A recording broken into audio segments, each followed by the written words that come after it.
ليس عليكم جناح ان تبتغوا فضلا من ربكم فاذا افضتم من عرفات فاذكروا الله عند المشعر الحرام.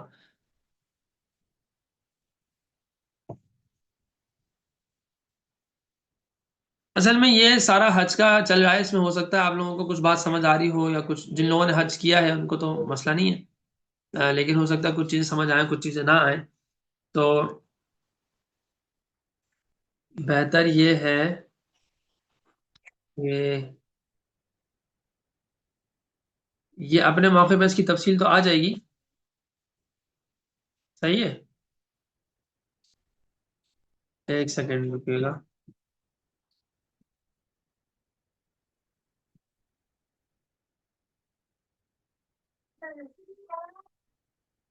اس کی تفصیل اپنے موقع پر آئے وہ جب حج کے مسائل کیونکہ تھوڑے سے ایسے ہوتے ہیں کہ وہ باقاعدہ اس کے لیے پوری کتابیں لکھی گئی ہیں اور اس میں ہمیں تھوڑا سا سمجھنا پڑتا ہے. تو یہاں صرف جو ہے وہ تھوڑا تو تھوڑی تھوڑی تفصیل اللہ تعالیٰ نے بتائی ہے حج کے حوالے سے. ایسا نہ ہو کہ آپ یہ سمجھیں کہ بس یہی تفصیل ہے اور اس کے مطابق کبھی، تو ایسا نہیں ہوتا. حج کے لیے پوری ایک تفصیل ہے. ٹھیک ہے. ایک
اچھا جی، بس بہت معذرت، تھوڑا سا میں آج بہت میں وہ رہا ہوں، تھوڑا سا نا اوور اوور آکوپائڈ رہا ہوں.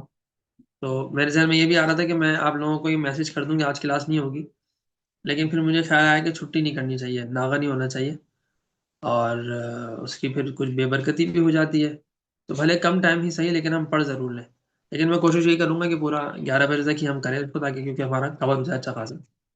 آم، تو بہت معذرت اس کے لیے. اچھا جی.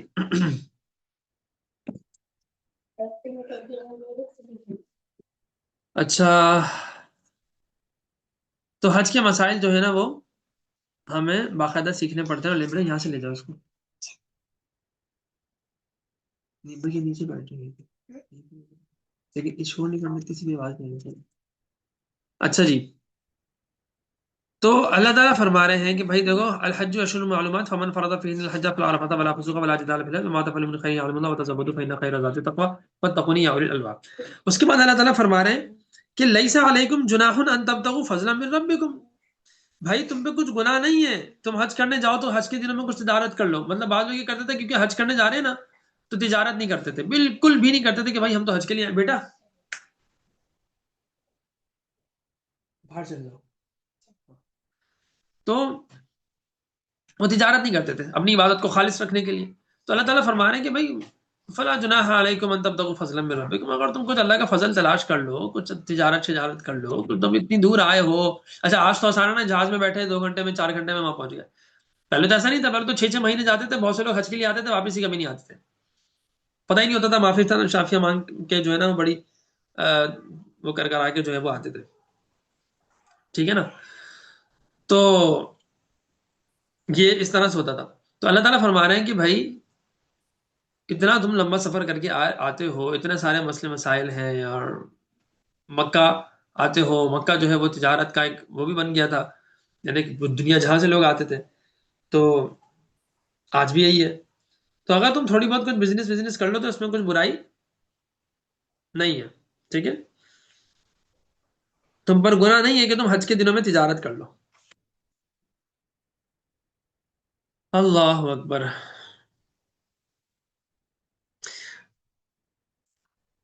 مطلب یہ سمجھ ذہن میں آتی تھی کہ بھائی اگر ہم تجارت کریں گے تو دنیاوی چیزیں, حج تو خالص عبادت ہے, تو خالص عبادت کے اندر جو ہے وہ دنیاوی چیز کیسے آ جائے, تو اس سے حج خراب ہو جائے گا یا حج میں نقصان ہو جائے گا, ثواب میں کمی آ جائے گی.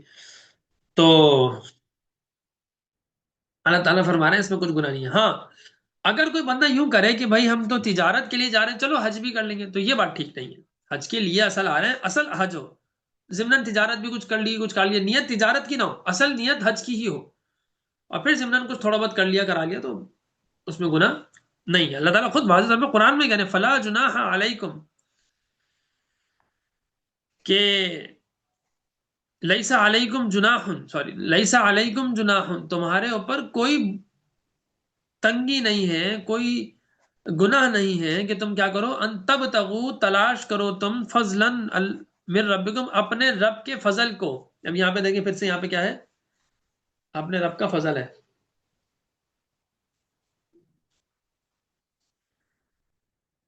ٹھیک ہے.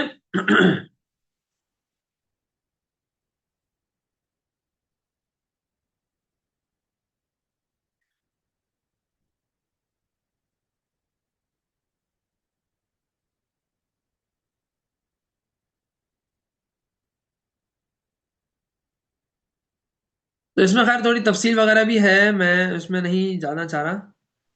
تو خیر چلیں. فَإِذَا أَفَضْتُم مِّنْ عَرَفَاتٍ فَاذْكُرُوا اللَّهَ عِندَ الْمَشْعَرِ الْحَرَامِ, جب تم طواف کے لیے لوٹو, یا یوں سمجھ لیں جب تم عرفات سے واپس آنے لگو, تو مشعر الحرام کے پاس اللہ کا ذکر کرو, اور اس کا ذکر اسی طرح کرو جس طرح اس نے تمہیں سکھایا ہے. وَاذْكُرُوا كَمَا هَدَاكُمْ فَاذْكُرُوا اللَّهَ عِندَ الْمَشْعَرِ الْحَرَامِ وَاذْكُرُوهُ كَمَا هَدَاكُمْ. یہ مشعر الحرام ایک پہاڑ کا نام ہے جو مزدلفہ میں واقع ہے, مزدلفہ میں موجود ہے. جہاں پر امام وقوف کرتا ہے اس پہاڑ پر قیام کرنا کیا ہے, بہتر ہے, زیادہ ثواب کا کام ہے. اور تب تمام مزدلفہ میں جہاں قیام کرے جائز ہے, سوا وادی محسر کے. ٹھیک ہے. جیسا وہی میں نے کہا حج کی تفصیل ہے, تو اس میں ہو سکتا ہے تھوڑا آپ لوگوں کو اب وہ وَاذْكُرُوهُ كَمَا هَدَاكُمْ, اور اللہ کو یاد اسی طرح کرو جس طرح اس نے تم کو سکھلایا ہے. وَإِن كُنتُم مِّن قَبْلِهِ لَمِنَ الضَّالِّينَ, اور بے شک تم تو اس سے پہلے بڑے ناواقف تھے. کیا تھے تم؟ بالکل ناواقف تھے. ثُمَّ أَفِيضُوا مِنْ حَيْثُ أَفَاضَ النَّاسُ وَاسْتَغْفِرُوا اللَّهَ إِنَّ اللَّهَ غَفُورٌ رَحِيمٌ.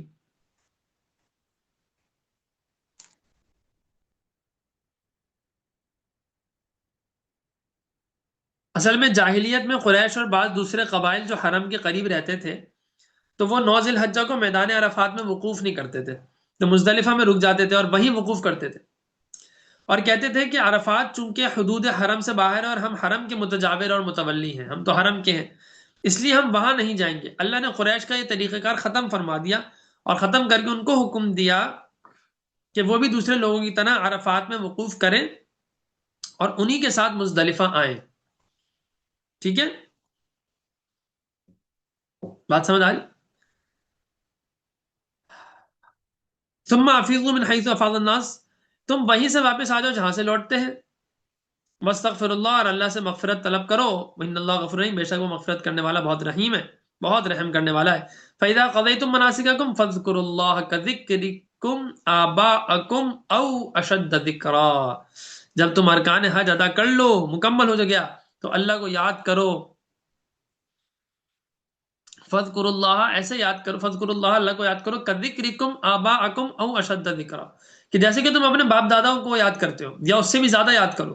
فمن الناس من یقول ربنا آتنا فی الدنیا وما له فی الاخرۃ من خلاق، تو لوگوں میں سے بعض تو یہ کہتے ہیں کہ اللہ ہمیں جو ہے نا دنیا میں، ہمیں دنیا میں دے دے، اور وما له فی الاخرۃ من خلاق، تو ان کے لیے آخرت میں کچھ حصہ نہیں ہے۔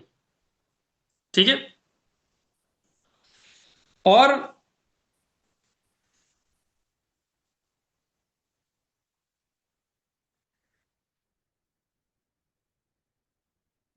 دوسری طرف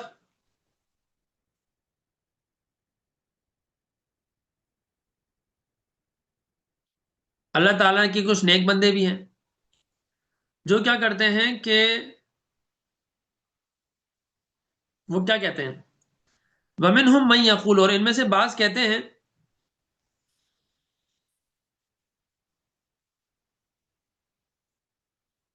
کہ ربنا آتنا فی الدنیا حسنۃ وفی الآخرۃ حسنۃ وقنا عذاب النار، کہ یا اللہ اے ہمارے رب، ہمیں دنیا میں بھی حسنہ عطا فرما اور آخرت میں بھی حسنہ عطا فرما، اور ہمیں آخرت کے عذاب سے کیا کر دے، نجات دے دے۔ یہ دعا آپ لوگوں نے بہت سنی بھی ہے اور پڑھی بھی ہے، اس پہ تھوڑی سی میں بات کر دیتا ہوں، کیونکہ یہ دعا آپ لوگ پڑھتے رہتے ہیں، مانگتے رہتے ہیں اللہ تعالیٰ سے، تو آپ لوگ کو کم از کم اس کا اگر تھوڑا سا احساس ہوگا تو زیادہ انشاءاللہ تعالیٰ دن فائدہ ہوگا۔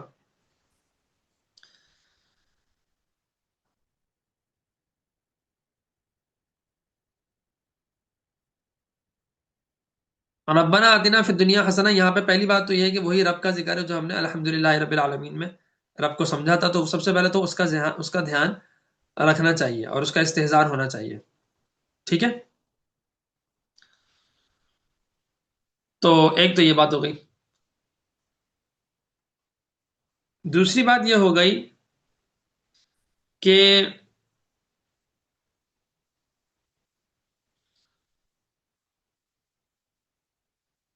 دنیا میں حسنہ عطا فرما اور آخرت میں حسنہ عطا فرما، اور آخرت میں جہنم کے عذاب سے بچا لے۔ یعنی تین دعائیں ہیں، ایک ہے دنیا کی بھلائی، ایک ہے آخرت کی بھلائی، ایک ہے جہنم کے عذاب سے نجات۔ یعنی ہماری زندگی کے تین حصے ہیں، ایک حصہ ہے دنیا کا، 1/3 33.33% ہے دنیا، اور 33% اور 30 یعنی کہ 66.667% ہے آخرت۔ کیوں؟ اس دعا کے اندر ایک حصہ ہے دنیا کے لیے، دو حصے ہیں آخرت کے لیے، یعنی 67% آخرت کے لیے ہونا چاہیے اور 33% دنیا کے لیے ہونا چاہیے۔ ہمارا حال یہ ہے کہ کیوں دیکھیں، کیونکہ ربنا آتنا فی الدنیا حسنہ دنیا کی دعا ہو گئی، وفی الآخرتی حسنہ آخرت میں بھی حسنہ ہو، لیکن آخرت کے لیے ایک اور دعا ہے کہ آگ کے عذاب سے بھی بچا، یعنی آخرت کو ڈبل ٹائم دیا۔ آخرت کو ہمیں بھی ڈبل ٹائم دینا چاہیے نا، اگر ہم دنیا کو 8 گھنٹے دیتے ہیں تو آخرت کو 16 گھنٹے دینے چاہیے، اگر دنیا کو 4 گھنٹے دیتے ہیں تو آخرت کو 12 گھنٹے دینے چاہیے۔ ہماری کہانی الٹی ہے کہ دنیا کو ہی سارا ٹائم، بلکہ الٹی کیا، بالکل ہی زیادہ ہی خراب ہے کہ سارا ٹائم دنیا کو دیتے ہیں اور آخرت کے لیے ٹائم 1 گھنٹہ بھی ڈیلی نکالنا، یا 2 گھنٹے 1 گھنٹہ ڈیلی نکالنا مشکل ہوتا ہے۔ آپ لوگ تو ماشاء اللہ چلے پڑھ رہے ہیں، ویسے ایک بات کر رہا ہوں کہ بہت سے لوگ آخرت کی بات کریں کہ بھائی آپ کوئی کورس کر لیں، کچھ پڑھ لیں، کچھ سیکھ لیں، تھوڑی عربی سیکھ لیں، کچھ جو ہے وہ فقہ سیکھ لیں، کچھ حدیث سیکھ لیں، تو وہ نہیں، اس طرف نہیں آتے۔ تو دنیا کا جو ہے نا وہ خوف زیادہ لگا رہتا ہے، دنیا کی فکر زیادہ لگی رہتی ہے، آخرت کا احساس نہیں ہوتا، جبکہ اس دعا کے جو پروپورشنلی جو ریشو ہے اس سے ہی اندازہ ہو رہا ہے کہ دنیا کی بھاگ دوڑ کتنی ہونی چاہیے اور آخرت کی بھاگ دوڑ کتنی ہونی چاہیے. تو خیر، تو بات سمجھ آ رہی ہے؟ ربنا آتنا فی الدنیا حسنہ وفی الآخرۃ حسنہ وقنا عذاب النار. ایک بات. دوسری بات یہ کہ حسنہ کا کیا مطلب ہے؟ میں نے اس لیے حسنہ کا ترجمہ نہیں کیا، بھلائی اس کا ترجمہ ہے، لیکن حسنہ کہتے ہیں ایسی چیز کو جو جو بہت ہی بہترین بھی ہو اور خوبصورت، دل کو اچھی بھی لگے. تو یا اللہ ہماری دنیا بہت بہترین بھی کر دے اور ایسی کر دے کہ ہمیں اچھی بھی لگے، ہماری آخرت بہت بہترین بھی کر دے اور ایسی کر دے کہ ہمیں اچھی بھی لگے. وقنا عذاب النار، اور ہمیں بچا لے عذاب جو ہے آخرت کے عذاب، آگ کے عذاب سے ہمیں بچا لے. اولئک لہم نصیب مما کسبوا واللہ سریع الحساب. یہی وہ ہیں جن کو ان کی کمائی کا حصہ ملے گا، اور اللہ تیزی سے حساب لینے والا ہے، بہت جلد حساب لینے والا ہے. ٹھیک ہے.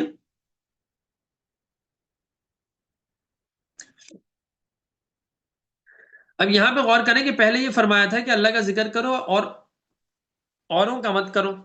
اب یہ بتایا جا رہا ہے کہ اللہ تعالیٰ کا ذکر کرنے والے اور اس سے دعا مانگنے والے بھی دو قسم کے ہیں. ایک تو وہ ہیں جن کا مطلوب صرف دنیا ہے، ان کی دعا یہی کہ ہم کو جو کچھ دولت عزت وغیرہ دی جائے دنیا میں دے دی جائے، سو یہ لوگ تو آخرت کی نعمتوں سے بے بہرا ہیں، ان کو آخرت میں نعمتیں نہیں ملیں گی. دوسرے وہ ہے کہ طلب ہے آخرت آخرت کی طلب بھی ہے، دنیا کی خوبی یعنی توفیق بندگی وغیرہ بھی چاہیے. یعنی دنیا کی خوبی سے ایک مراد یہ بھی ہے کہ آپ کی اطاعت. دنیا تو خوبصورت تبھی ہوگی جب ہم آپ کی اطاعت کریں گے. تو آخرت کی خوبی یعنی ثواب اور رحمت، جنت اور جنت دونوں کو طلب کرتے ہیں. سو ایسوں کے لیے آخرت میں ان کے حج اور دعا تمام حسنات سے پورا کا پورا حصہ ملے گا. ٹھیک ہے. اچھا، واللہ سریع الحساب جو ہے یعنی اللہ بہت جلد حساب لینے والے، یعنی قیامت کو سب سے ایک دم میں حساب لے گا. یعنی یوں کہو کہ قیامت کو دور نہیں سمجھ، یعنی یوں سمجھے کہ قیامت تو دور نہیں ہے بلکہ جلد آنے والی ہے، اور اس سے کسی طرح بچاؤ ممکن نہیں ہے. اس کی فکر سے غافل مت ہو. اصل میں ہم سمجھتے ہیں قیامت بہت دور ہے، اور ایک طرح سے دیکھا جائے تو واقعی بہت دور بھی ہے، کیونکہ ہم تو قیامت دیکھیں گے نہیں. لیکن ایک حدیث میں آتا ہے کہ جو من مات فقط قامت قیامت ہو، جو مر گیا تو اس کی قیامت تو قائم ہو گئی. جو مر گیا اس کی تو قیامت قائم ہو گئی. بات سمجھ آ رہی؟ تو کچھ نہیں پتا ہوتا بھائی کب آ جائے قیامت، کب آ جائے موت. اللہ تعالیٰ عافیت والی، ہدایت والی، اللہ کی رضا والی موت نصیب فرمائے ہمیں. آمین.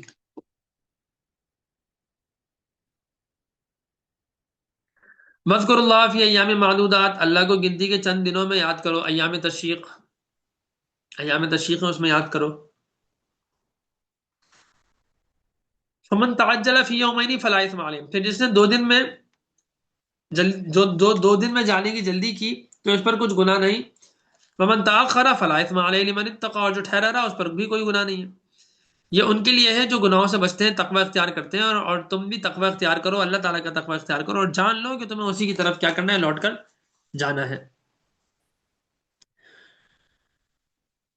یہ ایام معدودات سے مراد، ایام معدودات سے کیا مراد ہے؟ ذی الحجہ کی 11ویں 12ویں 13ویں تاریخیں جو ہیں، ٹھیک ہے، جن میں حج سے فارغ ہو کر مینا میں قیام کا حکم ہے. اور ان دنوں میں رمی جمرات، یعنی کہ جو جمرات کو رمی کرتے ہیں، یعنی کنکریوں کے مارنے کے وقت، اور ہر نماز کے بعد تکبیر کہنے کا حکم ہے.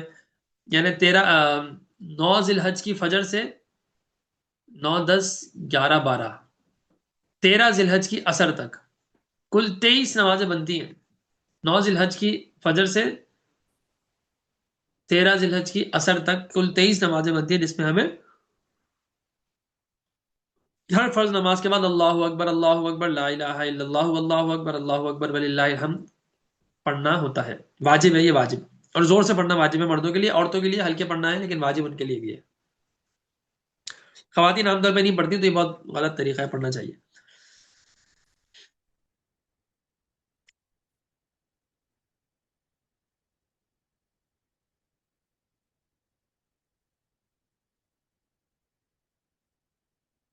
لیکن ان دنوں میں اس کے علاوہ بھی، یہ تو خاص وقت ہے نا نماز کے بعد کا، لیکن اس کے علاوہ بھی اللہ تعالیٰ کا ذکر خوب خوب کرنا چاہیے ان دنوں میں، خاص طور پہ زیادہ کرنا چاہیے.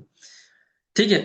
اچھا دوسری بات یہ کہ بھائی لمن اتقا، جو تقوی اختیار کرنے گناہ تو یہ ہے کہ ممنوعات شریعت سے پرہیز نہ کریں، یعنی اصل گناہ کیا ہوتا ہے؟ گناہ یہ ہوتا ہے جس چیز کو شریعت نے منع کیا ہے وہ کام آپ کریں تو یہ گناہ ہوتا ہے.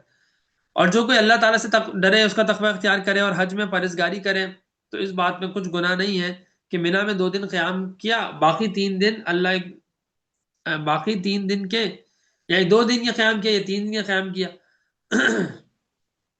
اللہ نے دونوں باتیں جائز رکھی ہیں، دونوں کی آپ کی مرضی ہے. باقی بہتر یہی ہے کہ 3 دن قیام کریں، یعنی زیادہ بہتر یہی ہے. وہی احکام حج کے احکام کے بارے میں یہ تفصیل ہے. ٹھیک ہے نا؟ تو حج کی خصوصیت، یعنی یہ حج کی خصوصیت نہیں ہے صرف. اچھا یہ آگے جو بات ہو رہی ہے وَاتَّقُوا اللَّهَ وَاعْلَمُوا أَنَّكُمْ إِلَيْهِ تُحْشَرُونَ، کہ اللہ کا تقوی اختیار کرو اور یہ لیکن جان لو کہ تمہیں اسی کی طرف لوٹ کے جانا ہے. یعنی حج کی خصوصیت نہیں بلکہ خدا تعالیٰ کے ہر کام اور ہر وقت اللہ تعالیٰ سے ڈرتے رہو کہ تم سب کو کیا کرنا ہے، قبروں سے اٹھ کر اسی کے پاس تمہارا حشر ہوگا، حساب دینا جانا ہے، اسی کے پاس جانا ہے. ٹھیک ہے.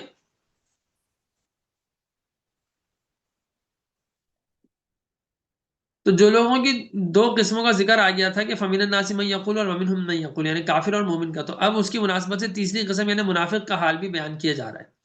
وَمِنَ النَّاسِ مَن يُعْجِبُكَ قَوْلُهُ فِي الْحَيَاةِ الدُّنْيَا وَيُشْهِدُ اللَّهَ عَلَى مَا فِي قَلْبِهِ وَهُوَ أَلَدُّ الْخِصَامِ، کہ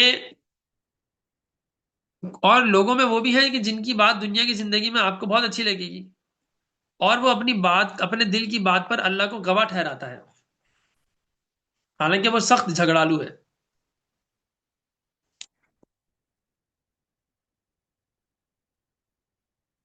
وَإِذَا تَوَلَّى سَعَىٰ فِي الْأَرْضِ لِيُفْسِدَ فِيهَا وَيُهْلِكَ الْحَرْثَ وَالنَّسْلَ وَاللَّهُ لَا يُحِبُّ الْفَسَادَ، اور جب وہ پیٹ پھیرتا ہے تو زمین میں فساد ڈالنے اور کھیتی اور نسلیں برباد کرنے کی کوشش میں لگ جاتا ہے.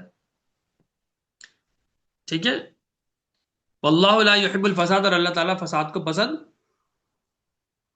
نہیں کرتا. وَإِذَا قِيلَ لَهُ اتَّقِ اللَّهَ أَخَذَتْهُ الْعِزَّةُ بِالْإِثْمِ فَحَسْبُهُ جَهَنَّمَ وَلَبِئْسَ الْمِهَادُ، اور جب اس سے کہا جائے گا کہ اللہ سے ڈرو بھائی، اتق اللہ، اللہ سے ڈرو، تو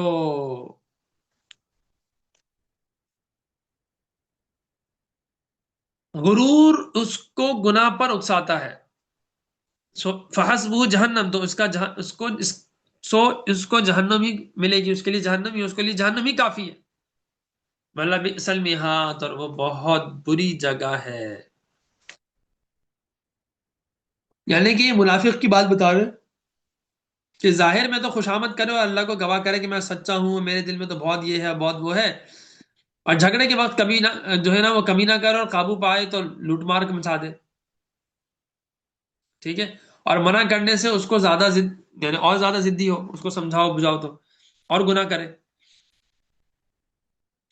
کہتے ہیں کہ ایک شخص تھا اخنس بن شریق، اور منافق تھا، فصیح اور بلیغ. جب آپ کی خدمت میں آتا تو غایت اخلاص اور محبت، یعنی کہ جب وہ آپ کے پاس آتا تو بہت زیادہ اخلاص اور بڑی بہترین بات کرتا تھا، بہت بہترین بات کرتا تھا. جب چلا جاتا تو کسی کی کھیتی چلا دیتا، کسی کے جانوروں کے پیر کاٹ دیتا. اور اس پر یہ منافقین کی حرکتوں جو ہے نا الٹی الٹی حرکتیں، ان پر یہ آیات نازل ہوئی. تو اللہ تعالیٰ فرما رہے ہیں کہ ایسے لوگوں کے لیے تو جہنم ہی کافی ہے اور بہت برا ٹھکانہ ہے. وَمِنَ النَّاسِ، اور کچھ لوگوں میں وہ بھی ہیں جو وَمِنَ النَّاسِ مَن يَشْرِي نَفْسَهُ ابْتِغَاءَ مَرْضَاتِ اللَّهِ وَاللَّهُ رَءُوفٌ بِالْعِبَادِ، اور لوگوں میں وہ بھی ہیں جو اللہ کی رضا میں اپنی جان قربان کر دیتا ہے، اور اللہ اپنے بندوں پر بڑا رحیم اور بڑا کریم ہے. ٹھیک ہے. یعنی پہلی آیت میں تو منافق کا ذکر تھا جو دین کے بدلے دنیا لیتا تھا، اس کے مقابلے میں اس آیت میں اس مخلص اور کامل ایمان والے کا ذکر ہے جو دنیا میں جان و مال کو طلب دین میں صرف کرتا ہے، یعنی اپنی جان اور مال دین میں لگاتا ہے. تو کہتے ہیں کہ حضرت صہیب رومی رضی اللہ تعالیٰ عنہ ہجرت کے ارادے سے آپ کی خدمت میں آتے تھے. راستے میں مشرکین نے ان کو گھیر لیا. صہیب نے کہا کہ میں اپنا گھر اور تمام مال تم کو اس شرط پر دیتا ہوں کہ تم مجھ کو مدینہ جانے دو، میرا سب کچھ لے لو لیکن مجھے مدینہ جانے دو، اور ہجرت سے نہ روکو. تو اس پر وہ راضی ہو، ان کو تو مال ہی چاہیے تھا نا، ان کو کیا چاہیے تھا. اور صہیب آپ صلی اللہ علیہ وسلم کی خدمت میں چلے گئے تو اس پر یہ مخلصین کی تعریف میں یہ آیات کیا ہوئی ہیں، نازل ہوئی ہیں. تو واللہ رؤوف بالعباد، اللہ تعالیٰ بہت زیادہ رحم کرنے والا، نرمی کرنے والا ہے اپنے بندوں کے ساتھ.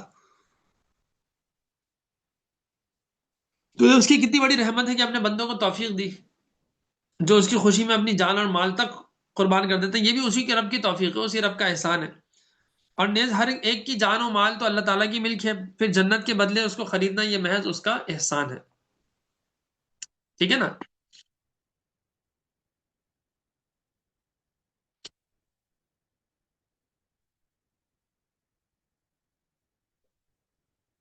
یا ایھا الذین آمنوا ادخلوا فی السلم کافہ ولا تتبعوا خطوات الشیطان انہ لکم عدو مبین. اے ایمان والو، اسلام میں پورے کے پورے داخل ہو جاؤ. ولا تتبعوا خطوات الشیطان، اور شیطان کے نقش قدم پر نہ چلو، وہ تمہارا کھلا دشمن ہے. ٹھیک ہے.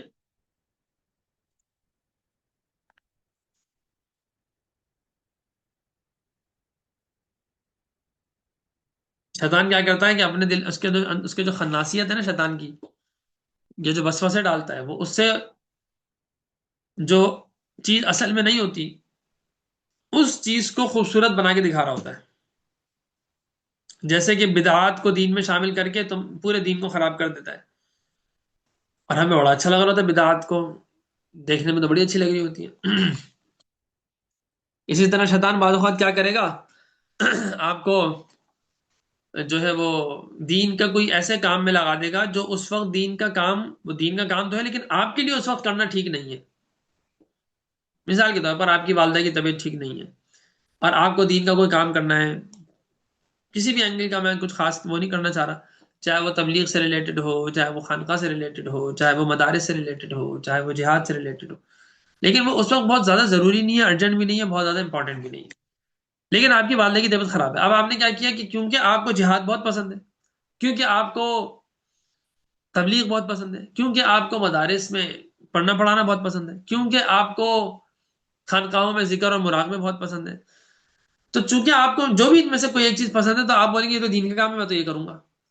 بھائی حالانکہ اس وقت آپ کو شاید ضرورت ہی نہیں ہے اس چیز کی. اس وقت جو ہے وہ آپ کی والدہ کو زیادہ ضرورت ہے، آپ کی بیوی کو زیادہ ضرورت ہے، آپ کی بہن کو زیادہ ضرورت ہے، آپ کی بیٹی کو زیادہ ضرورت ہے، آپ کے بیٹے کو زیادہ ضرورت ہے، آپ کے بھائی کو زیادہ ضرورت ہے. تو وہ نہیں سمجھ میں آئے گی بات. تو شیطان کیا کرتا ہے، اس طرح کی چیزوں کو امپورٹنس دے گا اور امپورٹنٹ آپ کو دکھائے گا. تو اس سے کیا ہوگا کہ آپ کو ایسا لگے گا کہ یار نہیں یہ ہے کام تو. اور پھر ایسے واقعات کی، جی فلاں بزرگ تھے انہوں نے تو یہ کیا اور اپنی نماز نہیں توڑی، وہ تو ذکر میں ایسے لگے ہوئے تھے، ان کی ماں بیمار تھی لیکن ذکر کی برکت سے ان کی ماں ٹھیک ہو گئی. فلاں بزرگ تھے وہ تو چلہ کر رہے تھے یا وہ تبلیغ میں جا رہے تھے تو ان کی ماں بہت بیمار تھی لیکن جیسی تبلیغ میں چلے پہ گئے، ابھی 10 دن 20 دن نہیں ہوتے، آدھا چلہ نہیں ہوتا کہ ان کی ماں کو جو فالج تھا وہ فالج ان کا صحیح ہو گیا. تو یہ تو اللہ کے راستے میں نکلنے کی برکت ہے. تو اسی طرح مدارس میں بھی ہے کہ ایک طالب علم ہے، اس کی جو ہے نا وہ کبھی بھی جو ہے وہ ایک دن کی بھی چھٹی نہیں ہے. تو ایک طالب علم تھا، اس کی بھی ایسی تھی، اس کی ماں بہت بیمار تھی لیکن اس نے پھر بھی ایک دن کی بھی چھٹی نہیں کی اور مدرسے ضرور آیا اور مدرسے میں پورے ہر وقت حاضر ہوتا تھا. اور اس کی ماں کی طبیعت ٹھیک. یہ ایک بندہ ہے جو قتال پہ جاتا ہے، جہاد کرتا ہے، تو اس کی ماں کی طبیعت جو بیمار تھا وہ اس کی ماں ٹھیک ہو گئی. تو ایسے واقعات آپ کو مختلف جگہوں میں مختلف ملیں گے، لیکن یہ واقعات نہ حجت ہے نہ دلیل شرعی ہے. اصل بات یہ ہے کہ اگر آپ کی ماں کو، بہن کو، بیٹی کو ضرورت ہے، یعنی آپ کی ماں کو ضرورت ہے، آپ کی بیوی کو ضرورت ہے، بیگم کو ضرورت ہے نا، یا بیوی بہن کو ضرورت ہے، یا بیٹی کو ضرورت ہے، یا بیٹے کو ضرورت ہے، باپ کو ضرورت ہے، تو اگر وہ زیادہ ضروری ہے تو اس پہ عمل کرنا پڑے گا. تو شیطان کیا کرتا ہے کہ وہ آپ کو کیا کرتا ہے، اس طرح کی چیزیں دکھاتا ہے اور پھر یہ بڑھتے بڑھتے بدعت تک بات پہنچ جاتی ہے اور بدعت کو پھر دین میں شامل کر کے پورے دین کو خراب کر دیتا ہے. صحیح ہے.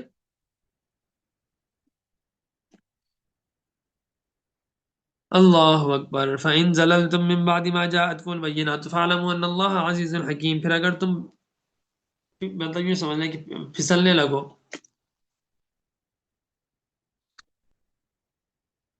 اگر تم واضح دلیل آنے کے بعد بھی پھسل گئے تو جان لو کہ بے شک اللہ بڑا زبردست، بڑی حکمت والا ہے. هل ينظرون هل ينظرون الا ان ياتيهم الله في ظلل من الغمام والملائکۃ وقضی الامر والى الله ترجع الامور، کہ کیا وہ اسی کے منتظر ہیں کہ اللہ اور فرشتے بادلوں کے سائے میں ان پر آئیں اور معاملے کا فیصلہ ہو جائے اور سب امور تو اللہ کی طرف ہی لوٹائے جائیں گے. صحیح ہے.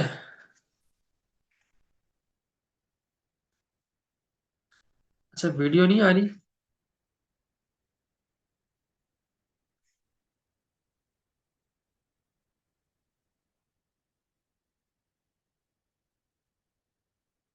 تو ویڈیو کیوں نہیں آ رہی؟ ویڈیو تو آ رہی ہے نا. آ رہی ہے.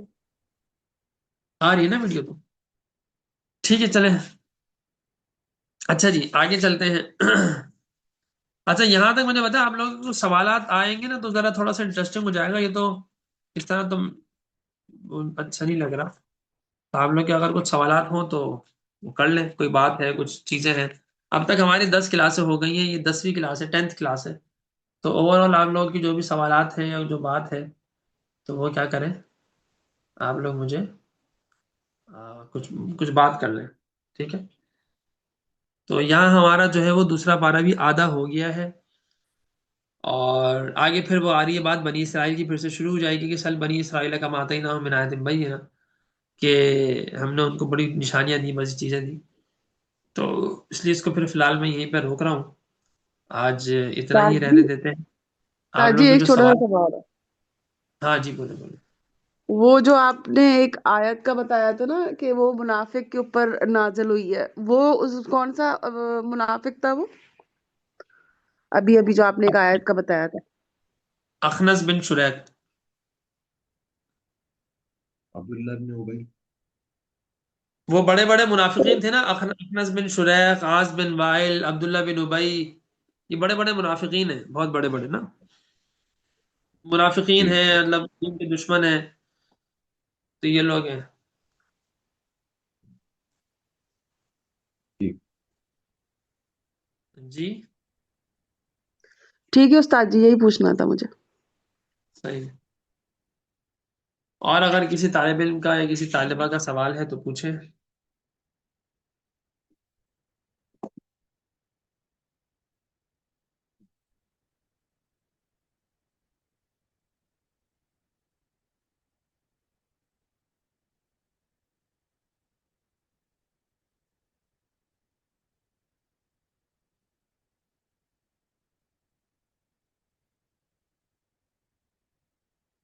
آپ لوگوں کو سوالات نہیں آتے ہیں. مجھے بڑی حیرت ہوتی ہے.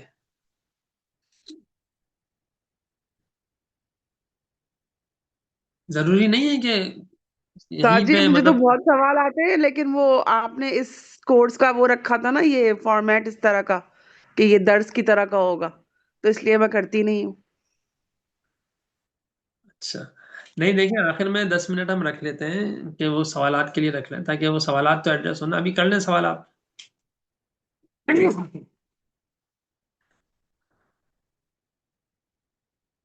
ابھی کر لیں. آپ کو جو سوالات آتے ہیں کر لیں. وہ پوچھ نہیں سکتے. اب میں انشاءاللہ جب پھر میں لکھ لیا کروں گی، پھر میں آپ سے پوچھ لیا کروں گی. ٹھیک ہے.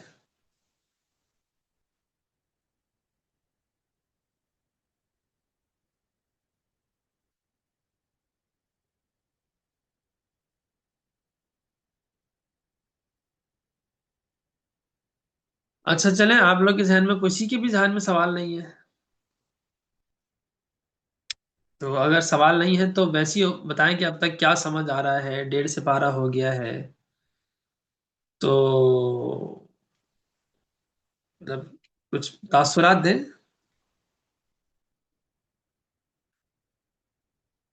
سمجھ آ رہا ہے نہیں سمجھ آ رہا ہے. تیز ہے سلو ہے. آم، یا صحیح ہے یا بہترین ہے یا اس کے اندر کچھ اور بھی ایڈ ہونا چاہیے یا اس کے اندر کچھ کم ہونا چاہیے یا فارمیٹ کچھ اور ہونا چاہیے یا طریقہ کار کچھ اور ہونا چاہیے. طریقہ تدریس کچھ اور ہونا چاہیے. اچھا چل رہا ہے ماشاء اللہ. کیا لکھا تھا؟ اچھا چل رہا ہے ماشاء اللہ. لا قوت الا باللہ. استاد جی سمجھ آ رہا ہے. اچھا ٹھیک ہے. جزاک اللہ. اور بتائیں بھائی کچھ نہ کچھ سوال ہی کر لیں. کچھ بات کر لیں. کچھ کامنٹ کر دیں ورنہ پھر ہم کلاس کو یہیں پر آف کر دیں گے. اور اصل میں جب تک سوالات نہیں ہوں گے نا تو تب تک انٹریکٹیو سیشن نہیں رہے گا. آپ لوگ کے ذہنوں میں سوال آنا چاہیے ہمارے پاس میلز کیوں نہیں ہے, ہمارے پاس زیادہ خواتین کیوں ہیں, خواتین زیادہ نیک ہیں. خواتین اب خوش ہو جائیں گی فوراً سے, خواتین زیادہ نیک ہیں کیا؟ اللہ اکبر.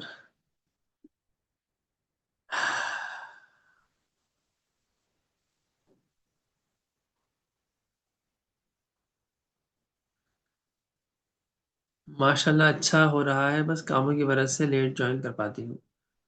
اللہ تعالیٰ آپ کے کاموں میں آسانیاں پیدا کر دیں, اللہ تعالیٰ آپ کے وقت میں برکت پیدا کر دیں, برکت عطا فرما دیں, تاکہ آپ جو ہے وہ جلدی سے کام نمٹا دیں. بہت اچھا جا رہا ہے الحمد للہ, سمجھ آ رہا ہے. کل سے کوشچنس نوٹ کر لیں گے. میں نے تو شروع میں پہلی کلاس میں ہی کہا تھا کہ آپ لوگ اپنی جو ہے وہ نوٹ بک ساتھ رکھیں, اور نوٹ کوشچنس آئیں تو اس کو یا تو اسی وقت پوچھ لیں. میں تو اس وقت بھی پوچھنے کی اجازت دی ہے کہ اس سے کیا ہوتا ہے کہ دیکھیں تھوڑا سا نا انٹریکٹیو سیشن ہوتا ہے, مجھے بھی پتہ چلتا ہے ہاں بھائی آپ لوگ سن رہے ہیں, سو نہیں رہے. اب رات کا ٹائم ہے, دن بھر کے تھکے ہوئے آپ لوگ ہوتے ہوں گے, تو آئی ڈونٹ نو کس طریقے سے پوچھتے ہیں, کس طریقے سے سنتے ہیں, کس طریقے سے کیا کرتے ہیں. بعض لوگ تو یہ بھی ہوتا ہے نا کہ چلو آن لائن کلاس ہے, لیٹے ہوئے ہیں سکون سے, سردیاں ہیں تو سکون سے سو رہے ہیں, اور سوتے سوتے سن رہے ہیں تو وہی سوتے سوتے سو گئے, سنتے سنتے سو گئے.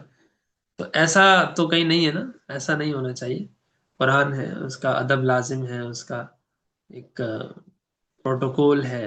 ٹھیک ہے, اگر آپ بہت ہی تھکے میں واقعی کچھ نہیں کر سک رہے, واقعی یعنی اگر میں آپ سے کہوں کہ جی جے ڈاٹ کے 2 سوٹ دوں گا, صرف آپ کو تھوڑا سا چل کے اٹھ کے آنا پڑے گا, فری میں دوں گا, اور آپ بولے نہیں بھائی ہم نہیں آ رہے بھائی, دو نہیں سوری 20 سوٹ دوں گا, یا میں آپ سے کہتا ہوں میں آپ کو 2 لینڈ کروزر دوں گا, تو پھر تو آ ہی جائیں گے. تو حدیث میں آتا ہے کہ اگر تم میں سے کوئی شخص صبح اٹھے اور مسجد آ جائے اور قرآن کی 1 آیت سیکھ لے یا 2 آیتیں سیکھ لے, تو وہ ایسا ہے کہ جیسے تم میں سے کوئی سرخ اونٹنی ہو. ایسا بھی نہیں استاد جی, قرآن اوپن الحمد للہ سمجھ کے پڑھیں الحمد للہ. بھائی ماشاء اللہ آپ کی تو بہت اچھی بات ہے نا. یہ میں آپ کی بات نہیں کر رہا, میں ویسے ایک بات کر رہا ہوں کہ بعض اوقات ہوتا ہی ہے. جزاک اللہ خیر قدر آپ کا کہ آپ نے سوال پوچھنے کی ضرورت دی. ہاں بھائی دیکھیں, میرا تو سمپل سا مزاج ہے کہ جب تک آپ لوگ سمجھ نہیں آئے گا نا, آپ کو آپ لوگ سوالات نہیں پوچھیں گے, تب تک وہ بات نہیں ہوگی. خیر, تو اللہ کے نبی نے فرمایا کہ تم میں سے کوئی جائے اور بغیر کسی کا مال اور بغیر کسی کا حق مارے, سرخ اونٹنیاں لے آئے, تو تم میں سے کون ہے جو اس کو پسند نہیں کرتا؟ صحابہ نے کہا یا رسول اللہ, ہم تو ہم میں سے ہر ایک شخص چاہے گا کہ یار ہمیں تو سرخ اونٹنیاں مل جائیں. سرخ اونٹنی کا مطلب بہت ہائی فائی قسم کی سواری سمجھی جاتی تھی, مہنگی اور اچھی سواری سمجھی جاتی تھی. یعنی چلو اگر آج کا لینڈ کروزر نہیں تو میرا خیال ہے فارچونر یا سیوک, تو ہمارا سیوک تو بنتی ہے. سیوک تو خیر میں ہلکا بول رہا ہوں, لیکن اتنا تو بنتا ہی. تو میں اگر آپ سے کہوں کہ میں آپ لوگوں کو 2 سیوک دوں گا اور روزانہ دوں گا, تو آپ لوگ تو بالکل اٹھ کے بیٹھیں گے اور اٹھ کے پڑھیں گے, آئیں گے, چلیں گے, گھر آ جائیں گے.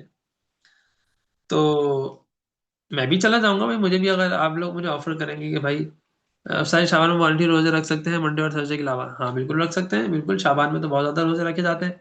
آپ صلی اللہ علیہ وسلم کے بارے میں آتا ہے, عائشہ رضی اللہ تعالیٰ عنہ فرماتی ہیں غالباً کہ آپ صلی اللہ علیہ وسلم شابان میں جتنے روزے رکھتے تھے کسی اور مہینے میں اتنے روزے نہیں رکھتے تھے. تو جو پیر اور جمعرات کا روزہ ہے اور ایام 20 کا روزہ ہے, اس کے علاوہ بھی روزے شابان میں خوب کثرت سے رکھیں, لیکن بس آخری دن جو 30 شابان یا 29 شابان ہے اس دن روزہ نہ رکھیں. ٹھیک ہے, تو مطلب میں بھی, مجھے بھی اگر ایسی وہ ہو تو میں بھی اپرچونیٹی تھوڑی چھوڑوں گا, میں بھی جاؤں گا, گاڑی لوں گا. لیکن کیوں؟ کیونکہ ہمیں اس کی اہمیت کا اندازہ ہے. جزاک اللہ, آمین, بارک اللہ زیادہ. تو اسی طرح اللہ کے نبی ہمیں ترغیب دے رہے ہیں کہ بھائی قرآن کریم کو سمجھو, غور کرو, قرآن کریم سیکھو, 1 آیت بھی سیکھو, 2 آیتیں بھی سیکھو, تو اتنا اس کی موٹیویشن دے رہے ہیں. تو بھائی ہمیں تھوڑا اس کا ایک پروٹوکول, اس کا تھوڑا ایک مقام ہے, مرتبہ ہے, تو میں اس کا لحاظ رکھنا چاہیے, بلکہ بہت ضروری ہے اس کا لحاظ رکھنا. تو تھوڑا سا بیٹھ کر تھوڑا سا, اللہ ہے کہ واقعی بہت ہی زیادہ, اتنے زیادہ کہ آپ لینڈ کروزر کے لیے یا ہونڈا سیوک کے لیے, فارچونر کے لیے بھی نہیں آ رہے, تو پھر تو چلو شاید میں کچھ کہہ دوں کہ چلو یہ عذر ہو سکتا ہے. تو لیکن ایسا ہوتا نہیں ہے, کتنی بھی تکلیف ہو اس کو کچھ نہ کچھ بندوبست کر لیا جائے گا. بولیں گے نہیں بھائی ابھی تو ہونڈا سیوک فری کی مل رہی ہے, جاؤ لے لو, ابھی دو, جاؤ دو بھائی. پوری پوری نیندیں قربان کر لیں گے. آڈی مل لی ہے بھائی، جاؤ. تو آڈی کے لیے کرنا ہے، لیکن جب اس کے لیے کرنا ہے تو پھر ہمیں قرآن اور حدیث کے لیے تو اس سے زیادہ بڑھ چڑھ کر کرنا چاہیے. ٹھیک ہے نا، تو تھوڑی سی ہمت کریں. اچھا جی. ایک تو یہ بات ہو گئی. تو ٹھیک ہے، تو یہی بس باتیں تھیں. استاد جی یہ بھی پوچھ لیں، اسپیڈ صحیح ہے سلو چل رہی ہے ہم اس کورس میں؟ اچھا بھائی دیکھیں، میرا جو مزاج ہے نا وہ تو ہے تفصیل سے ڈیٹیل میں پڑھانے کا، بہت زیادہ. ہر پھر آیت میں کچھ نہ کچھ بات ہوتی ہے، کچھ نہ کچھ تفصیل ہوتی ہے، تو اس کی بات کرنے کا. تو وہ تو میں اگر تھوڑا سا اور ڈیٹیل ہو تاکہ ڈیپ انڈرسٹینڈنگ ہو، ہاں تو بس صحیح ہے. تو میرا تو خیر مزاج ڈیٹیل کا ہی ہے، لیکن جتنی ڈیٹیل ہم بڑھاتے جائیں گے نا، پھر یہ سمجھ لیں کہ یہ اس کی کورس کی جو ڈیوریشن ہے وہ بڑھتی جائے گی. صحیح. پھر رمضان میں ختم نہیں ہوگا یہ، 20 رمضان میں ختم نہیں ہوگا، پھر یہ آگے چلے گا. تو میں جو ڈیٹیلز ختم کر رہا ہوں بہت ہی لمیٹڈ ڈیٹیلز بتاتا ہوں، پتہ نہیں کتنی چیزیں روکتا ہوں. تو اس لیے روکتا ہوں کہ بھائی پھر ہماری کلاس ہی پوری نہیں ہوگی. ڈیٹیل کے لیے تفسیر والی کلاس لے لیں. ہاں یہ بھی ایک آپشن ہے کہ ڈیٹیل کے لیے جو ہے وہ آپ لوگ ہماری جو جمعرات کی کلاس ہے تفسیر کی، اس میں آپ لوگ انرول ہو جائیں. تو اس میں یہ ہوتا ہے کہ وہ پھر کافی ڈیٹیلڈ ہوتی ہے وہ نا. یعنی آپ اندازہ لگائیں کہ سال ہونے والا ہے، یا تقریباً 10 مہینے شاید ہو گئے ہوں گے یا ہو رہے ہوں گے، اور ہم ابھی تک کہاں پر ہیں پتہ ہے اس کی کون سی آیت ہے ہماری؟ ہماری جو اس کی آیت چل رہی ہے نا، ہمارا ابھی پاؤ پارا ہوا ہے، اور یہاں ہمارا 10 دن میں 10ویں کلاس ہے اور 1.5 پارا ہو گیا ہے. اور وہاں ہمارا 10 مہینے ہو چکے ہیں. یہاں 10 کلاس میں 1.5 پارا، وہاں 10 مہینوں میں پاؤ پارا. تو آپ لوگ اندازہ لگا لیں کہ اس میں اور اس میں کتنا فرق ہے. تو اس میں بھی سوالات کی کھلی اجازت ہوتی ہے. اس کورس میں ہماری سوالات کی اجازت، مطلب جو ہمارے جو یوں سمجھنے کی تھوڑی سی مینجمنٹ ہے، تو وہ ان کی طرف سے تھے کہ بھائی اس پہ سوالات کو آف رکھیں آپ. اس میں ہم نے آف تو رکھا تھا، لیکن میں نے شروع میں یہ کہا تھا کہ آپ کے سوالات آپ پوچھ لیں، اور اگر بہت لمبا جواب ہوگا اس کا تو پھر میں اس کو آخر میں رکھ دوں گا، اور اگر تھوڑا بہت اسی کا تھوڑا بہت ہی ہوگا تو ایک منٹ کا اگر جواب ہے تو میں 1 منٹ میں اس کا جواب اسی وقت دے دوں گا. ٹھیک ہے. تو سوالات کی پابندی کبھی بھی میں نے نہیں اس لیے لگائی، یہ آپ لوگ کے اوپر ہے جتنے سوالات کریں. اچھا جی.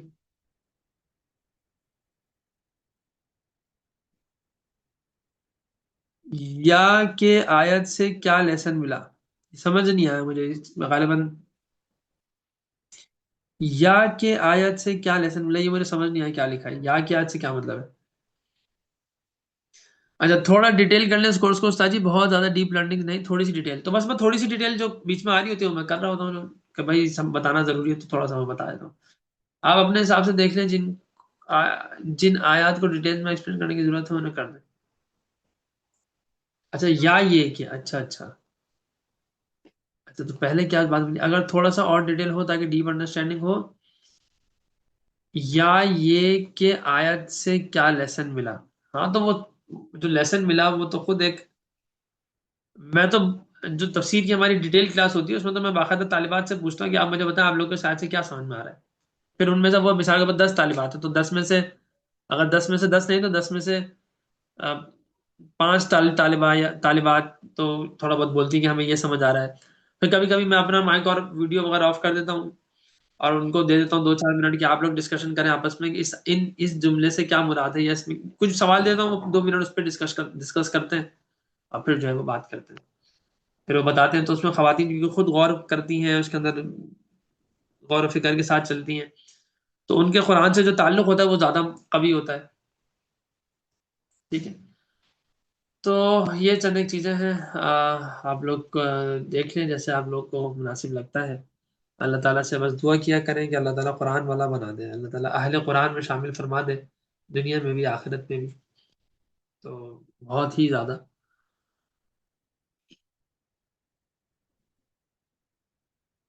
آمین ثم آمین ثم آمین.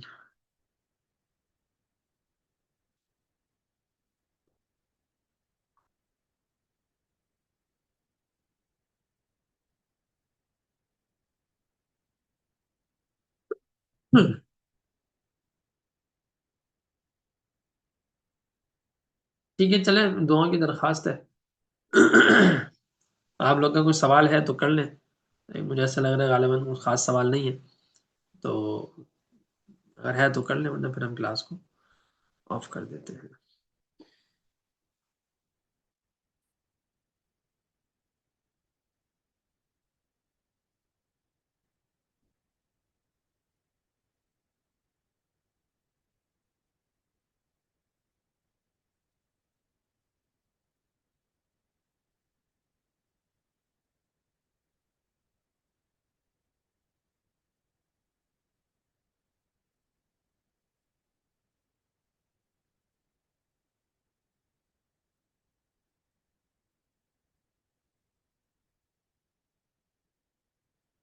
آمین ثم آمین۔ اور ساجد، جب آپ دنیا داروں کو سمجھائیں قرآن کے بارے میں، دے سیٹ کہ یہ تو آپ بہت پرانی باتیں کر رہی ہیں، صلہ رحمی سے ریلیٹڈ کوشچن ہے۔ ہاں تو کر لیں۔ نہ اب ویسے لوگ ہیں، نہ یہ وہ زمانہ ہے۔ دیکھیں، اگر آپ بنجر زمین میں بیج ڈالیں گی نا، تو بیج بھی ضائع ہوگا، آپ کی محنت بھی ضائع ہوگی۔ پہلے زمین کو زرخیز کرنا پڑتا ہے، اس کے اندر پانی ڈالنا پڑتا ہے، اس کے اندر تھوڑا سا زمین کو نرم کرنا پڑتا ہے، اس کو گوڈی کرنی پڑتی ہے، بہت سارے کام کرنے پڑتے ہیں، تب جا کے بیج ڈالا جاتا ہے۔ ڈائریکٹ بیج ڈالیں گے تو فائدہ نہیں ہوگا۔ قضا روزے کا فدیہ دینے کا طریقہ۔ روزے کے فدیے کی جو بات آئے گی، شاید ڈیٹیل میں بھی آ جائے گی، تو اس میں پھر میں آپ کو بتا دوں گا۔ ورنہ یہ ہے کہ اس کی تھوڑی جو پوری تفصیل ہے وہ پھر میں یا تو گروپ پہ شیئر کر دوں گا، ٹھیک ہے؟ ابھی کلاس کے بعد ہی بلکہ میں شیئر کر دیتا ہوں۔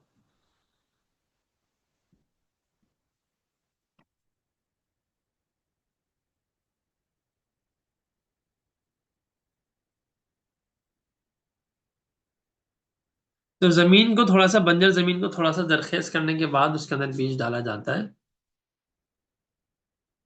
انتقال ہو جائے تو گھر والے کیسے ثواب پہنچائیں؟ قرآن پڑھ کے بخش سکتے ہیں؟ ہاں بالکل، قرآن پڑھ کے بخش سکتے ہیں، لیکن زیادہ بہتر یہ ہے کہ جزاک اللہ خیر، آمین، ولک بالمثل، ولک بالمثل زیادہ، آمین۔ بالکل قرآن پڑھ کے بخش سکتے ہیں، نو ڈاؤٹ، اس میں بالکل بھی وہ شبہ نہیں ہے۔ اور باقی یہ ہے کہ خود کو نیک بنا لیں، خود کو نیک بنا لیں اور والدین کے لیے دعا کریں۔ سب سے بہترین صدقہ یہ ہے، خود کو نیک بنا لیں، خود کو گناہوں سے بچا لیں، خود کو دین سے جوڑ لیں، خود کو قرآن سے جوڑ لیں، حدیث سے جوڑ لیں۔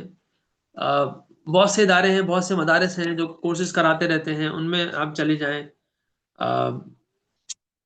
علیمان انسٹیٹیوٹ ہے، اچھا انسٹیٹیوٹ ہے۔ اس کے علاوہ اور بھی ہیں، مختلف ہیں، مفتی عدنان کا خیل صاحب کا ایک ہے، برہان ہے، وہ بڑا اچھا ہے۔ مطلب میں تو خود نہیں ایکسپیرینس نہیں کیا، لیکن تعریفیں سنی ہیں اور ویسی دیکھ رہا ہوں تو ایک اندازہ سا ہے بس، ویسے تو مجھے پرسنلی میں کچھ نہیں پتا۔ ہمارا اپنا ادارہ ہے، اس میں ہم بہت کورسز کر رہے ہوتے ہیں، اس کی وجہ یہی اس میں شامل ہو سکتے ہیں۔ اور وجہ یہی ہے کہ بھائی جب آپ ایک قرآن سے، دین سے جڑے ہوئے ہوں گے نا، تو آپ کی جتنی نیکیاں، وہ آپ یہ نیت کریں کہ اللہ وہ میرے لیے، میرے بچوں کے لیے اور والدین کے لیے بھی کیا کریں، وہ کریں، صدقہ جاریہ بنائیں۔ اچھا جی، آمین۔ تو یہ کیا سوال ہے؟ کافی لمبا سا سوال ہے۔ اگر سسرالی رشتے میں جٹھانی کا بیہیویئر ٹھیک نہیں ہے، سسرالی رشتے میں جٹھانی کا بیہیویئر ٹھیک نہیں ہے، ٹھیک ہے،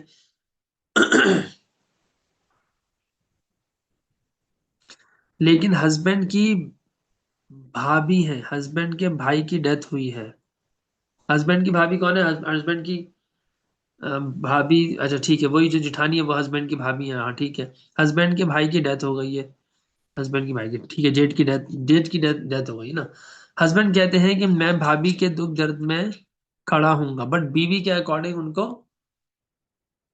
بچنا چاہیے، کیونکہ ان کی بھابھی نے بہت سے گھر خراب کیے ہیں۔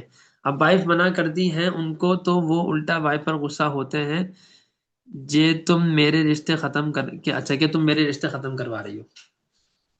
دیکھیں، جو ان کی جو بھابھی ہے نا، جو بیوی کی جٹھانی ہے، ان کی ذمہ داری نہیں ہے وہ بھابھی، ٹھیک ہے، وہ ان کی ذمہ داری نہیں ہے، وہ ان کے بھائی کی ذمہ داری تھی، ان کا انتقال ہو گیا، تو اب وہ اپنے بھائی کی ذمہ داری ہے۔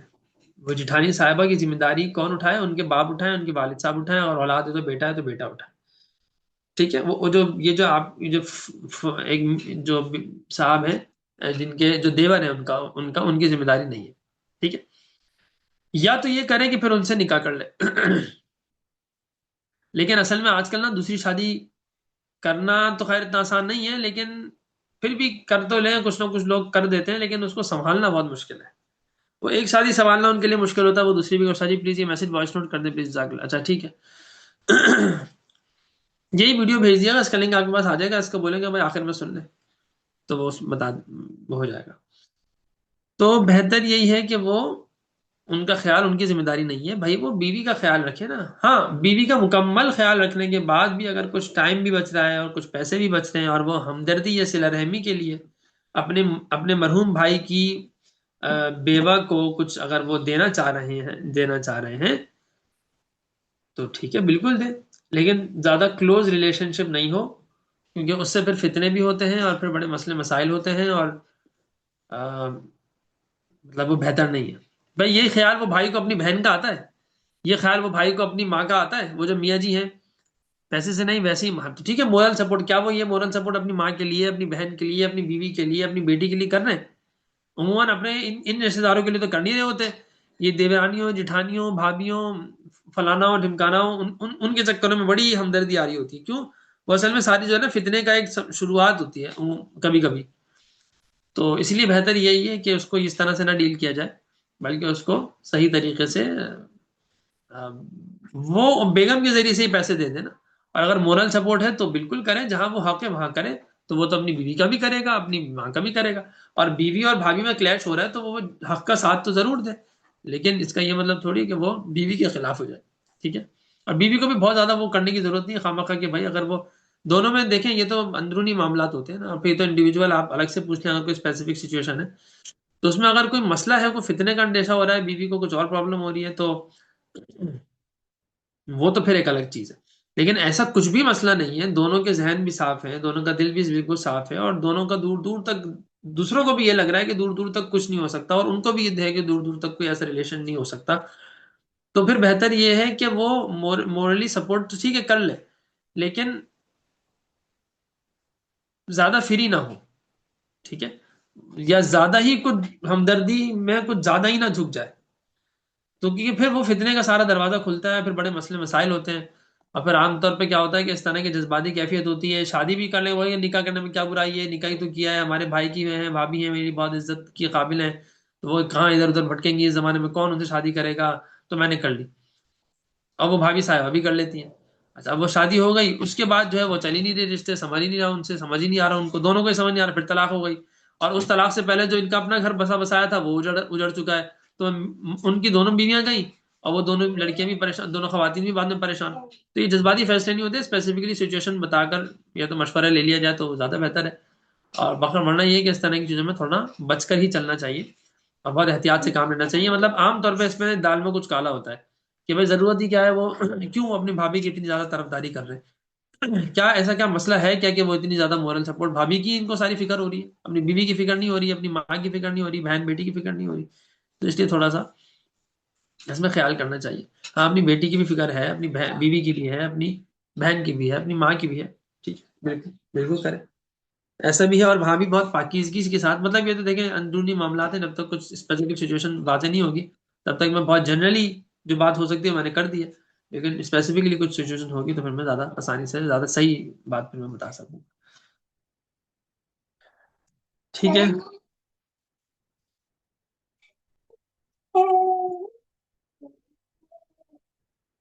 ٹھیک ہے، دعاؤں کی درخواست ہے، اور کوئی سوال ہے تو کر لیں، ورنہ دعاؤں کی درخواست ہے، بس اسپیسیفک سچویشن آپ کو وائس نوٹ کر دیں بس، ٹھیک ہے۔ استاد جی، ایوری ڈے قرآن پاک پڑھنے کی روٹین بنانا چاہتی ہوں، تفصیلی کلاس کے علاوہ خود پڑھنے کی روٹین کیسے بناؤں؟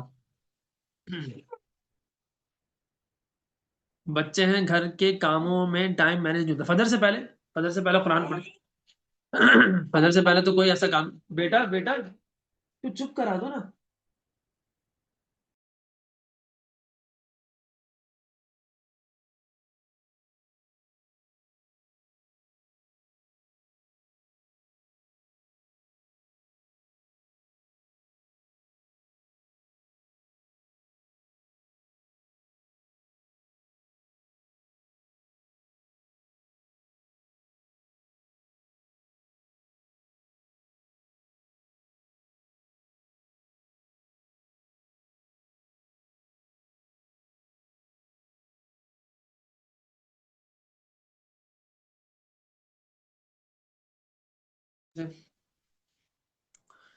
بھائی فجر سے پہلے آپ پڑھیں قرآن پاک، اس وقت کوئی آپ کو کام نہیں ہوتا، یا فجر کے فوراً بعد پڑھ لیں۔ اس وقت تو سردیوں میں فجر ہو رہی ہے کافی لیٹ، تقریباً 7 بج کر کچھ منٹ تک وقت ہوتا ہے نا، 7:15 آئی تھنک 7:20 ایسی کچھ ہے، مجھے یاد تو نہیں ہے ایگزیکٹلی آخر وقت کیا ہے، لیکن ایک وقت اچھا خاصا ہوتا ہے، تو آپ اس سے پہلے تلاوت کر لیں، 6 بجے اٹھ جائیں، گھنٹہ تلاوت کر لیں۔ اچھا جی، میرے کزن کی ابھی ڈیتھ ہوئی اور اس کے ابو کل رات ہی امریکہ گئے ہیں۔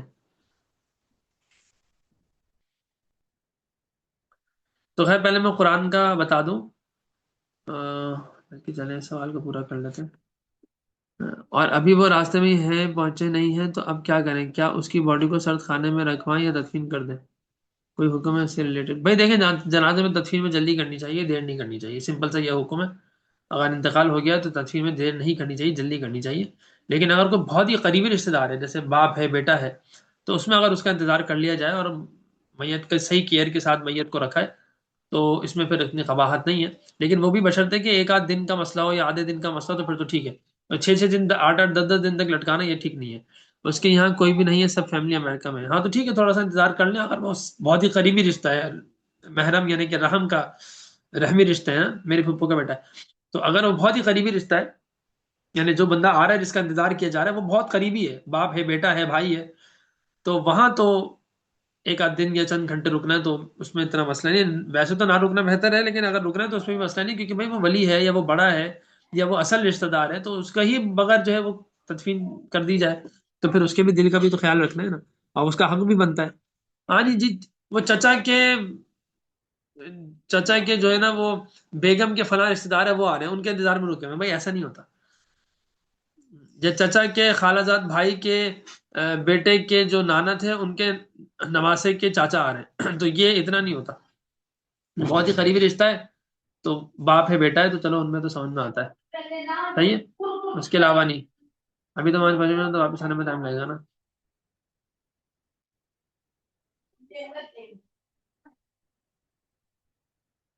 ابھی آپ پہنچے نہیں ہیں، واپس آنے میں ٹائم لگے گا۔ دیکھیں اگر 1 آدھ دن ہے، وہ باپ ہے نا، یا مجھے سمجھ میں شاید تھوڑا وہ ہو گیا، رشتہ کون سا مجھے سمجھ نہیں آیا۔ کزن کی ڈیتھ ہوئی ہے، اس کے ابو کل رات ہی امریکہ گئے، اچھا، تو یعنی ان کی بیٹے کی میت میں ان کو آنا ہے نا، تو وہ کیا کہہ رہے ہیں؟ وہ یہی کہہ رہے ہیں کہ روکو، یا وہ کہہ رہے ہیں نہیں نہیں کر دو؟ تو اگر وہ کہہ رہے ہیں روکو اور 1 آدھ دن میں آ جائیں گے تو روک دیں، اور اگر وہ کہہ رہے ہیں کہ نہیں نہیں کر دو تو پھر کر دیں، ٹھیک ہے۔ جنرل حکم یہی ہے کہ میت کی تدفین میں جلدی کرنی چاہیے، اس سے مردے کو راحت ہوتی ہے، ٹھیک ہے۔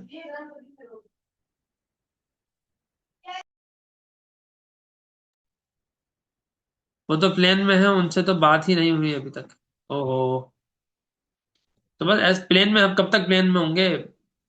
2 گھنٹے اور ہوں گے، 4 گھنٹے اور ہوں گے، بس جیسے ہی وہ پلین ان سے بات کریں پھر پوچھیں، دیکھیں کیا ہوتا ہے، ٹھیک ہے۔ اللہ تعالیٰ آسانی کا معاملہ کرے بھائی، اللہ تعالیٰ ہم تمام مسلمانوں کو جو چاند جنیا سے جا چکے ہیں ان کی مغفرت فرمائے، جو ہیں ان کی بھی مغفرت فرمائے، ہماری بھی مغفرت فرمائے، اور ہمیں اللہ تعالیٰ اپنی رضا کامل کے مطابق دنیا میں زندگی گزارنے کی، اور آخرت میں بھی اللہ تعالیٰ اپنی رضا کے مطابق ہمارے جنت الفردوس والا مقام ہے عطا فرمائے۔ ربنا آتنا فی الدنیا حسنہ وفی الآخرۃ حسنۃ وقنا عذاب النار، رب اجعلنی مقیم الصلاۃ ومن ذریتی ربنا وتقبل دعاء، ربنا اغفر لی ولوالدی وللمؤمنین یوم یقوم الحساب۔ یا اللہ جو کچھ پڑھا گیا سنا گیا اللہ اس پر عمل کی توفیق اور ہمت عطا فرما، کمی کوتاہی غلطیاں اس میں ہیں اگر تو مجھ ناچیز کا، مجھ بندہ عاجز کا قصور ہے، کم فہمی ہے، لا علمی ہے، کم علمی ہے، اور اس میں جو بھی غلط اگر کچھ ہے تو وہ جو ہے وہ پھر شیطان کی وجہ سے ہے، اور جو کچھ اس کے اندر صحیح ہے اور فائدہ مند ہے وہ رحمان کی طرف سے ہے، تو اللہ کمی کوتاہیوں کو بھی اچھائی سے بدل دے، اور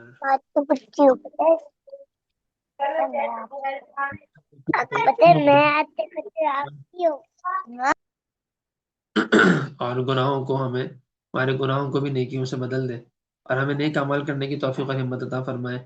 شعبان کا مہینہ ہے، ہم کوشش کریں کہ اللہ تعالی ہم سے دعا بھی ہے کہ شعبان کے مہینے میں آپ صلی اللہ علیہ وآلہ وسلم خوب دعائیں مانگا کرتے تھے، بہت زیادہ دعائیں مانگا کرتے تھے، مطلب دعاؤں کی بات میں کہہ دی، دعائیں تو ویسے ہی کرتے تھے لیکن روزے بہت رکھتے تھے، اور رجب سے شروع کر دیتے اللہم بارک لنا فی رجب و شعبان وبلغنا رمضان، کہ یا اللہ ہمیں رجب کے برکت عطا فرما، اور شعبان میں برکت عطا فرما، اور رمضان تک ہمیں پہنچا دے۔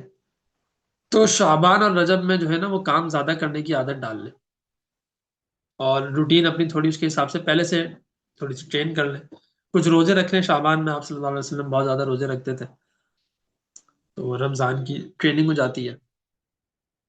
اور پھر رمضان میں تو برکت ہی برکت ہوتی ہے وقت میں، تو رمضان میں بھی اور شعبان میں بھی خاص طور پر اللہ تعالیٰ کے لیے وقت کو زیادہ نکالیں، زیادہ خاص کریں۔ یہی تو ایک مہینہ ہوتا ہے رمضان کا، جس میں ہماری بیٹری اتنی چارج ہو جائے کہ 11 مہینے ہم چل سکیں، روحانیت اتنی قوی ہو جائے کہ 11 مہینے ہماری روحانیت کو تقویت حاصل رہے۔ تو اس پر ہمیں توجہ بھی دینے کی ضرورت ہے، اور ہمیں اس میں دعا بھی اللہ سے کرنی چاہیے، اللہ سے خوب گڑ گڑا کر مانگنا چاہیے، اللہ تعالیٰ سے زیادہ ہمیں دعا بھی مانگنی چاہیے کہ یا اللہ ہمیں آپ جو ہے وہ ہمارے رمضان کو قیمتی بنائیں، ہم اس کے اندر نیکیاں کریں، گناہوں سے دور رہیں۔ اور خدا را آپ لوگوں کو کیسے سمجھاؤں کہ خواتین کو شاپنگ کا بڑا مسئلہ ہوتا ہے۔ بھائی شعبان میں شاپنگ ختم کر لیں، شعبان میں بھی جو ہے نا، شعبان میں بھی مطلب آج کیا ہے شعبان کی شاید آج 7 تاریخ تھی، 15 شعبان سے پہلے پہلے تک اپنی شاپنگ مکمل کر لیں۔ دیکھیں یہ جو آتے ہیں نا ڈیلز آتی ہیں اور نئے آرٹیکلز آتے ہیں، تو یہی تو آزمائش ہے نا آپ کی اور میری۔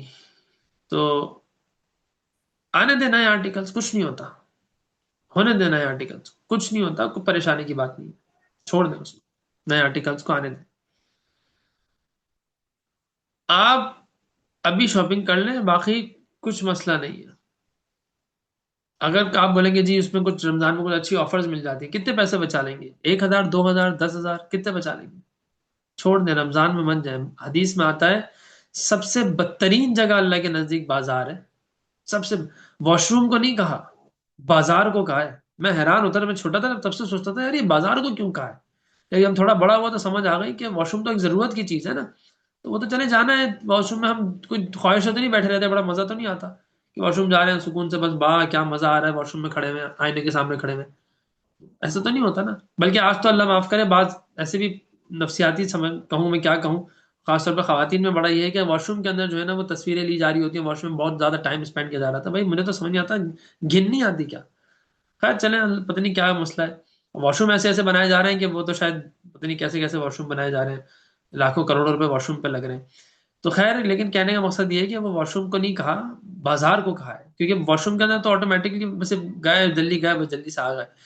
بازار کا مسئلہ یہ ہے کہ وہاں ایسا معاملہ نہیں ہے نا، سب سے زیادہ واقعی بری چیز ہے بازار، اور یہ بالکل صحیح، اللہ کے نزدیک سب سے بدترین جگہ کیا ہے؟ بازار، اور سب سے بہترین جگہ کیا ہے؟ مساجد ہے۔ تو مساجد میں جائیں، مدارس میں جائیں، یہ بازاروں میں مت جائیں۔ یہ بازاروں میں جا کر آپ سوچیں نا کہ کیا کرنا ہے، کیا اللہ تعالیٰ کیا شیطان کروائے گا، کیا آپ خود سوچ لیں، جس کو اللہ تعالیٰ فرما رہے ہیں سب سے بدترین جگہ ہے۔ اور رمضان کی بابرکت راتوں اور بابرکت دنوں میں بازار جاتے ہیں، اللہ کی ناپسندیدہ جگہ پہ جاتے ہیں، تو کیا برکت ہوگی اور کیا حاصل ہوگا؟ تو بازار مت جائیں، خدا رہا اس سے پہلے اپنی شاپنگ ساری چیزیں، جو اول تو شاپنگ اتنی فرض واجب تو نہیں ہے نا کہ عید کے لیے ضروری ہے نیا کپڑا لینا۔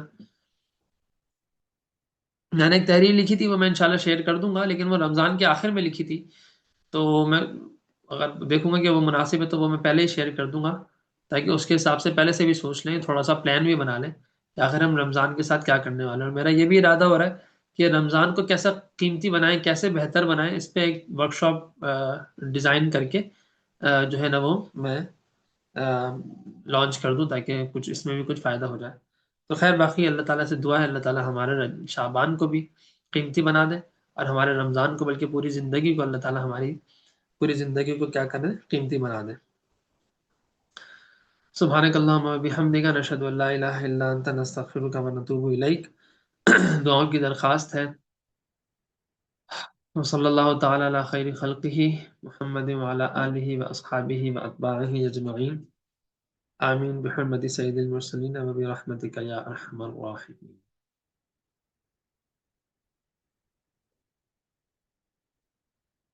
السلام علیکم ورحمۃ اللہ وبرکاتہ.